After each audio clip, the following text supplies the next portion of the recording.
Parliament ఎన్నికలు జరుగుతూ ఉన్నాయి. అందులో జైరాబాద్ పార్లమెంట్ నుంచి సురేష్ షెట్కార్ గారు కాంగ్రెస్ పార్టీ నుంచి బీఫామ్ ఇచ్చారు. నామినేషన్ అయిపోయింది.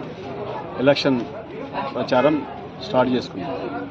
ఇప్పుడే నస్రుల్లాబాద్ మండలంలోని ప్రతి విలేజ్ నుంచి సమన్వయ కమిటీలు అందరూ పిలిచి మాట్లాడి వాళ్ళకు బాధ్యత అప్పచెప్పి వాళ్ళ బూతుల్లో మెజారిటీ తీసుకొచ్చినట్టు వాళ్ళే మేము మెజారిటీ ఇస్తామని మంచి ఉత్సాహంతో పనిచేస్తూ ఉన్నారు. వారికి అందరికీ నేను ధన్యవాదాలు వాళ్ళు చెప్పిరో దానికి నేను కూడా నమ్మకంతో వాళ్ళకు ధన్యవాదాలు తెలియజేస్తూ ఉన్నాను.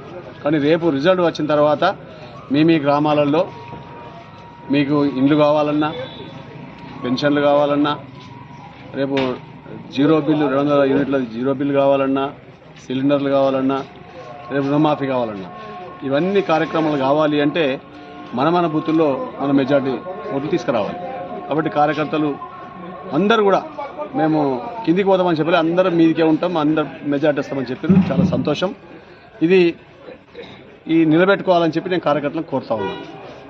కాబట్టి ఈరోజు గతంలో పోచారం శ్రీనివాసరెడ్డి గారు ఎన్నికల్లో ఏం చెప్పిండు, ఇండ్లు ఇచ్చి మీరు నాకు ఓటేసి గెలిపిస్తేనే మీకు ఇంట్లో బిల్లు వస్తాయని చెప్పిండు. 4 నెలల నుంచి ఒక్క బిల్లు ఇప్పియలే. మళ్ళీ ఇప్పుడు ఏం చెప్తున్నాడు, మళ్ళీ నేను 26 కోట్లు అడిగినా ఆయన ఇవ్వలేదని బుక మాటలు చెప్తున్నాడు. కానీ ఆయన చేతిలో కత్తి లేదు, నాకు కలపలేదు.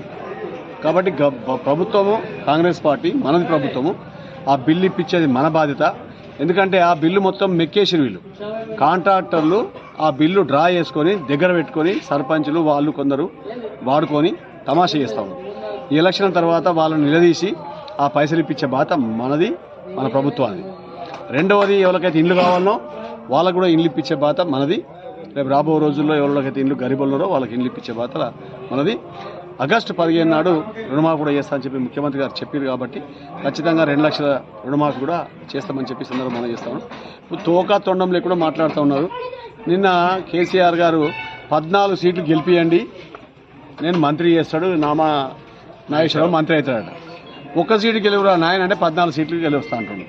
నేను ఒకటి అడుగుతాను, కేసీఆర్ గారు నువ్వు మొన్నటిదాకా మహారాష్ట్ర పోయి మహారాష్ట్ర కూడా చక్రం దింపుతా అది దింపుతా అన్నావు, నీ చక్రం ఎటు పోయింది? ఒక్క సీట్లు లివెట్టినావు మహారాష్ట్రలో వచ్చిన వాళ్ళు పడతారు.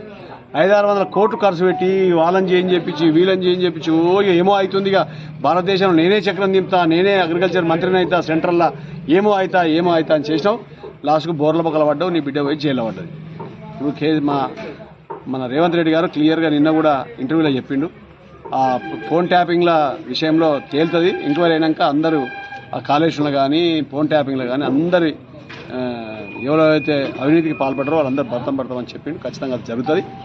నేను ఒకటే చెప్తున్నాను, గత 10 సంవత్సరాలు తెలంగాణ తెచ్చిన తర్వాత బాగుపడతాం అనుకుంటే వాళ్ళ కుటుంబం బాగుపడ్డా తప్ప ఎవరు బాగుపడలేదు.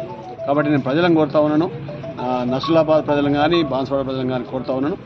గతంలో ఇక్కడ 30-40 సంవత్సరాల నుంచి పోరాటం చేస్తున్న కాంగ్రెస్ కార్యకర్తలు ఇలా జోష్గా ఇంకొకటికి పనిచేస్తూ ఉన్నారు.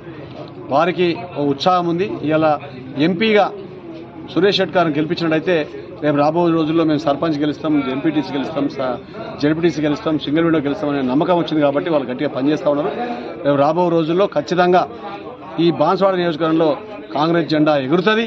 సురేష్ షెట్కార్ భారీ మెజార్టీతో గెలిపిస్తామని చెప్పి సందర్భంగా మనం చేస్తా ఉన్నాం.